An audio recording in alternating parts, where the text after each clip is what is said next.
Shalom, selamat pagi saudara-saudari, umat beriman yang terkasih. Kembali bersama saya dengan Pastor Gregorius Fau OFM Cup, Pastor Paroki Hati Kudus Yesus Teluk Dalam, akan menemani kita di dalam mengawali hari ini untuk merenungkan firman Tuhan. Kita bersyukur kepada Tuhan atas penyelenggaraan dan keselamatan yang Ia anugerahkan kepada kita, sehingga kita dapat menyambut dan menikmati hari baru ini untuk mengawali dan melanjutkan, meneruskan pekerjaan kita. Untuk itu mari kita berdoa. Dalam nama Bapa dan Putera dan Roh Kudus, amin. Begitu baik Engkau ya Allah Bapa yang Maha Rahim, karena penyelenggaraan dan cinta kasih-Mu senantiasa Engkau berikan kepada kami anak-anak-Mu yang Engkau kasihi setiap saat, setiap waktu. Teristimewa karena Engkau telah memberi kepada kami istirahat yang baik. Di dalam istirahat kami sepanjang malam hingga kami dapat menyambut hari baru ini, kami mengimani Dikau sebagai yang menyelenggarakan hidup kami, yang menemani kami di dalam tugas-tugas kami sepanjang hari ini.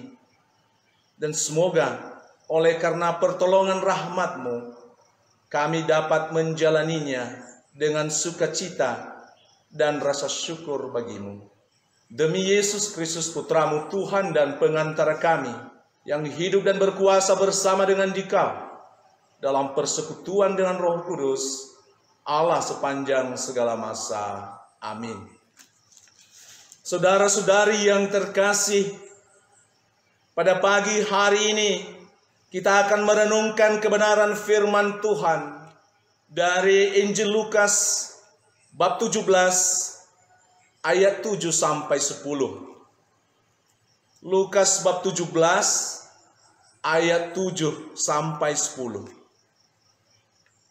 Siapa di antara kamu yang mempunyai seorang hamba yang membajak atau menggembalakan ternak baginya, akan berkata kepada hamba itu setelah ia pulang dari ladang, "Mari segera makan."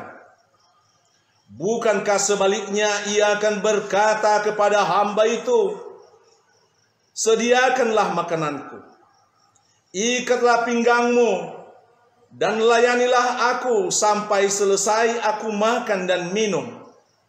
Dan sesudah itu engkau boleh makan dan minum." Adakah ia berterima kasih kepada hamba itu karena hamba itu telah melakukan apa yang ditugaskan kepadanya? Demikian jugalah kamu. Apabila kamu telah melakukan segala sesuatu yang ditugaskan kepadamu, hendaklah kamu berkata, "Kami adalah hamba-hamba yang tidak berguna. Kami hanya melakukan apa yang kami harus lakukan." Demikianlah sabda Tuhan. Saudara-saudari yang terkasih, menjadi hamba, menjadi pekerja yang baik, itulah yang hendak kita renungkan sebagai tema di dalam permenungan kita mengawali hari ini. Firman Tuhan yang baru saja diwartakan kepada kita berisikan ajaran Yesus agar murid-murid hidup dan bersikap sebagai hamba di dalam menekuni dan menjalankan tugas dan pelayanannya. Ia menjadi hamba yang tidak mudah lelah dan tidak berorientasi terarah semata-mata pada memikirkan jasa oleh karena hasil pekerjaan yang telah dilakukannya. Maka saudara-saudari yang terkasih, untuk lebih mudah mengerti dan memahami pengajaran ini, baik kita menyimak sekilas konteksnya dalam hubungan dengan bagian pengajaran Yesus sebelumnya. dan untuk memahami maksud seluruh petikan itu, yaitu beberapa nasihat pada ayat-ayat sebelumnya di dalam Lukas bab 17 ayat 1 sampai 4 dan pada ayat 5 sampai 6 perihal permintaan para murid agar iman mereka ditambahkan dan reaksi Yesus terhadap permintaan ini. Di dalam ayat 1 ditampilkan sabda Yesus bahwa mustahil memang tidak akan ada hal yang membuat orang keliru, yang membuat orang silap, salah. Pandangan ini memang amat realistis bagi kita. Yesus dapat memahami bila orang jatuh ke dalam kelemahan dan dosa karena kerapuhan manusiawi kita, karena keterbatasan kita. Dan dalam ayat berikutnya, Yesus bersikap tegas justru terhadap orang yang menyebabkan sesama jatuh ke dalam dosa itu. Yesus berkata, lebih baik baginya jika sebuah batu kilangan diikatkan pada lehernya, lalu ia dilemparkan ke laut, daripada menyebabkan orang-orang lemah ini berbuat dosa. Dan selanjutnya di dalam dua ayat berikut, di dalam ayat 3 sampai 4, diberikan nasihat agar para murid menegur orang yang bersalah, dan bila menyesal maka ia hendaknya dimaafkan. Maka perlu peneguhan sekaligus juga mengingatkan orang bila kita melihat kelemahan-kelemahan yang dilakukan, maka tidak baik untuk bersikap membiarkan. Mengingatkan, meneguhkan untuk kembali kepada jalan yang lebih baik, kepada jalan yang benar. Dan tentu saja untuk menerima semua ajaran Yesus yang tidak mudah ini, maka para rasul merasa mereka butuh untuk memiliki pegangan yang jauh lebih kuat lagi, yang jauh lebih solid lagi, ampuh. Paling tidak untuk mengendalikan dan menaklukkan dirinya. Untuk itulah pada ayat berikut para murid meminta kepada Yesus, jika demikian maka tambahkanlah iman kami. Para murid meminta tambahan iman seperti di dalam ayat 5. Dan tanggapan Yesus atas permintaan itu pada ayat 6. Para rasul memohon agar iman mereka ditambah. Dan jawaban Yesus di dalam ayat 6 memang sebenarnya tidak langsung menanggapi permintaan itu, ya atau tidak. Yesus malah membuat perbandingan. Dikatakannya, jika iman para murid itu besarnya hanya sebesar biji sesawi saja, itu berarti meskipun amat kecil, maka mereka bahkan akan mampu mengerjakan hal-hal yang luar biasa dengan iman itu. Seperti menyuruh pohon ara tercabut dan pindah ke dasar laut. Saudara-saudari yang terkasih, apa maksud Yesus mau mengatakan ini? Memang dengan mudah, acap kali kata-kata Yesus itu dengan gampang dan mudah bisa kita cerna dan kita mengerti sebagai gambaran betapa besarnya daya iman itu di dalam kehidupan, dengan segala tantangan-tantangan yang kita hadapi di dalam kehidupan itu sendiri.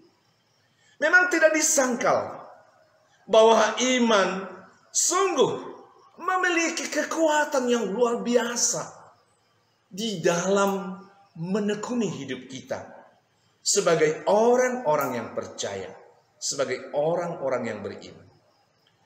Tetapi apakah itu sekadar yang hendak disampaikan Yesus dengan perkataan itu di dalam menanggapi permintaan para murid kepadanya untuk menambahkan iman mereka, bertolak dari nasihat-nasihat Yesus yang telah disampaikannya di dalam ayat-ayat sebelumnya tadi? Maka bila sekadar itu kita pahami atau kita pikirkan, maka justru bisa malah terasa agak aneh, sebab Yesus berbicara demikian saja. Toh para rasul, para murid Yesus, toh juga sudah tahu, paham bahwa iman itu penting. Tahu betapa besarnya daya iman di dalam kehidupan kita. Dan sampai sekarang kita pun mengimani itu. Kita percaya untuk itulah kita disebut sebagai orang-orang yang beriman. Itulah yang mereka minta kepadanya. Dan Yesus tidak menjawab itu secara langsung di dalam memuaskan permintaan itu sebagai jawabannya. Maka pembicaraan para rasul dengan Yesus tadi sebaiknya dimengerti di dalam rangka pembicaraan antara Yesus sebagai guru dan murid yang diutus, yang mewartakan, yang bersaksi. Yesus hendak mengatakan bahwa kalian yang disebut dengan para murid yang mengikuti dia mempunyai anggapan begitu saja bahwa iman berurusan dengan kemampuan untuk melakukan hal-hal yang menakjubkan. Kalau hanya itu, maka tak perlu menginginkan iman yang besar. Maka Yesus mengatakan, iman yang besarnya cuma berukuran sebesar biji sesawi. Yang kecil itu saja pun sudah bisa menjalankan hal-hal yang mustahil yang kita lakukan. Dan itulah pengalaman yang mungkin kita telah alami di dalam perjalanan iman kita.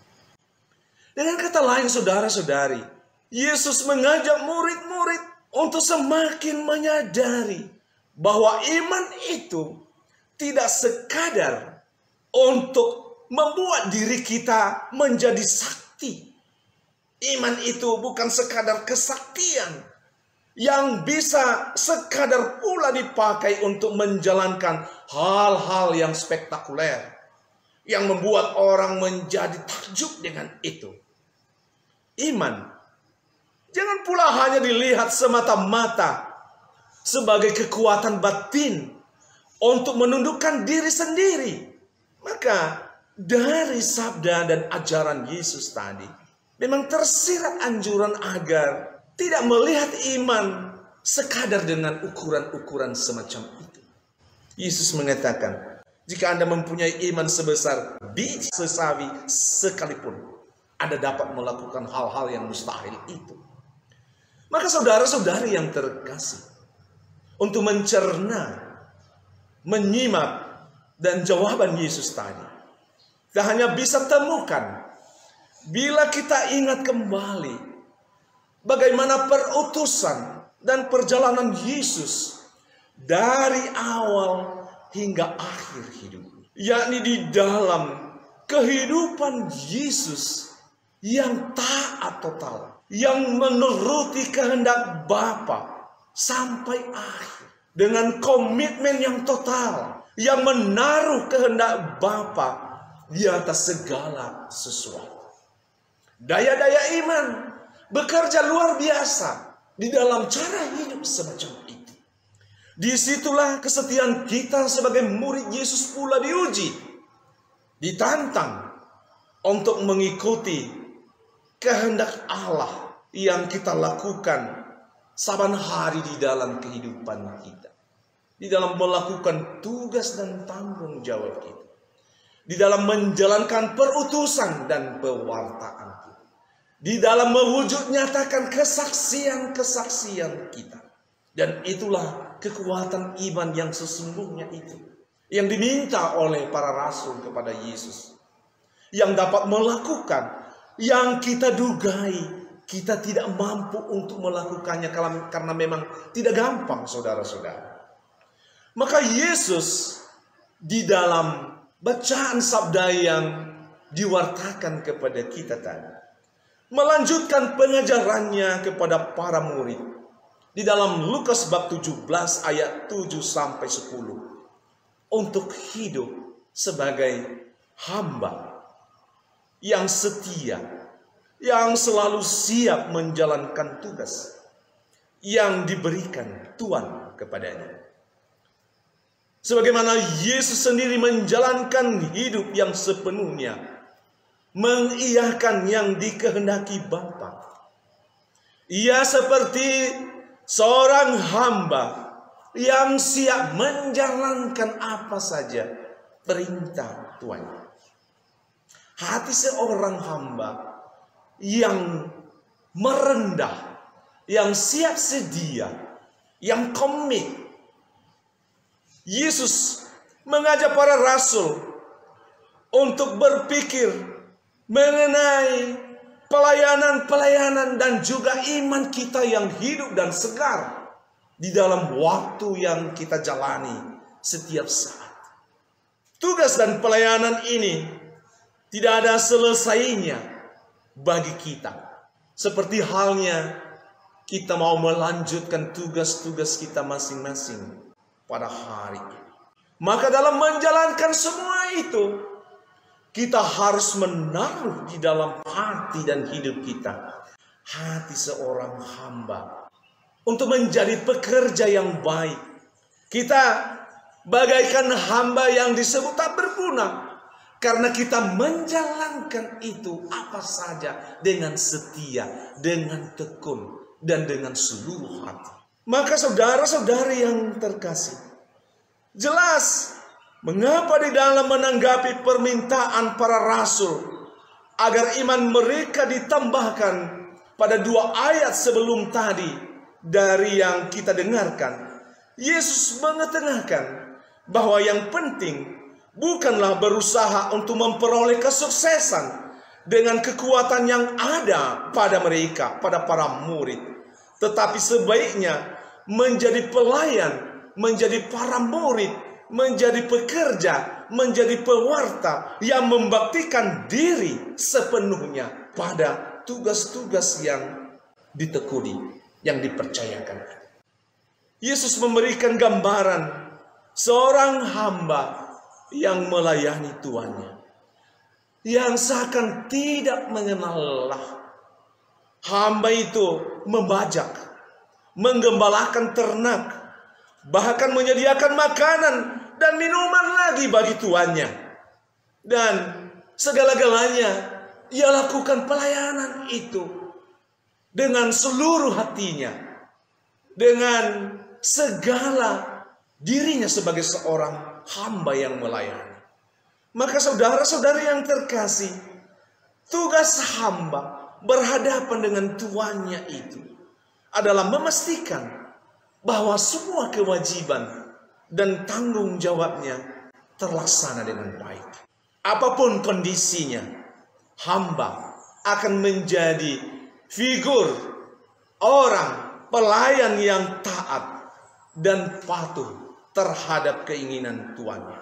Dengan demikian, ia sekaligus tahu, sadar, memposisikan dirinya di dalam tugas pelayanan itu sebagai hamba kepada tuannya. Maka ia tidak dapat melakukan seenaknya saja, seturut keinginannya saja, karena hubungannya yang menjadi sangat terikat dengan tuannya. Maka saudara-saudari yang terkasih, kalau kita mau menjadi hamba yang baik, dan pada hari ini kita menjadi pekerja yang baik di dalam menjalankan tugas dan tanggung jawab kita masing-masing, maka beberapa butir permenungan dalam menekuni tugas dan tanggung jawab itu hendaknya hangat di dalam hati kita, di dalam diri kita, di dalam menjalankan tugas sepanjang hari ini. Pertama, kita harus menjadi orang yang terus sadar akan apa yang menjadi tugas dan tanggung jawab kita. Kita menyadari posisi kita sebagai yang bekerja, yang melayani. Dan oleh karena itu, hidup kita tidak harus selalu dan terutama berorientasi pada besarnya hasil yang kita terima pada hari ini. Tetapi kesadaran diri kita di dalam bekerja dengan sungguh-sungguh, dengan baik, dengan setia, dengan komit, dengan setulus hati, penuh gembira dan rasa syukur. Yang kedua, kita mau menjadi pekerja yang baik pada hari ini. Mau menjadi pelayan yang baik, yang bekerja, yang melayani di tempat kita bekerja. Maka kita harus menjadi figur, menjadi orang, hamba, pelayan yang bertanggung jawab.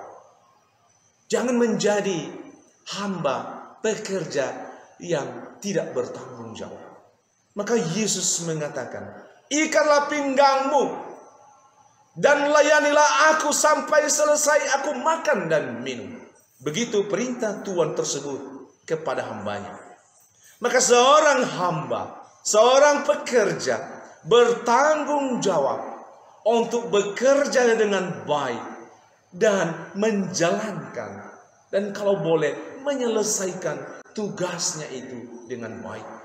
Kesalahan dan kelemahan yang sering kita lakukan, kita banyak dan bisa mudah memikirkan hal-hal yang baik dan setia dalam menjalankan tugas pada awal dalam perencanaan kita. Tetapi kita seringkali dan banyak gagal di dalam menjalankan dan menyelesaikan.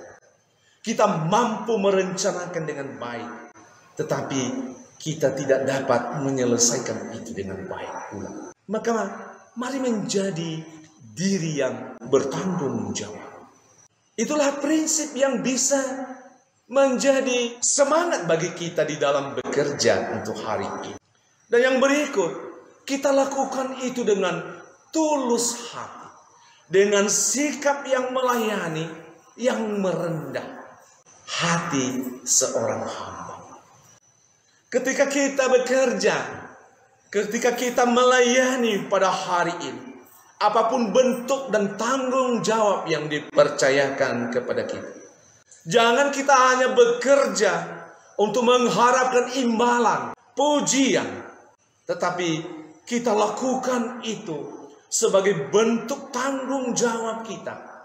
Dan kita lakukan itu sebagai kesempatan bagi kita untuk terus membaharui diri kita, mengembangkan diri kita, sehingga kemampuan-kemampuan yang ada pada kita, talenta-talenta yang dianugerahkan kepada kita, yang memampukan kita hari ini dapat melakukan tugas dengan lebih baik dan bahkan bisa lebih berkembang dari hari kemarin. Jangan sampai menjadi kerdil, menjadi kecil, menjadi mundur. Justru hal-hal yang kita lakukan hari ini hendaknya menjadi sesuatu yang lebih baik, lebih indah lagi dari yang kita lakukan hari kemarin.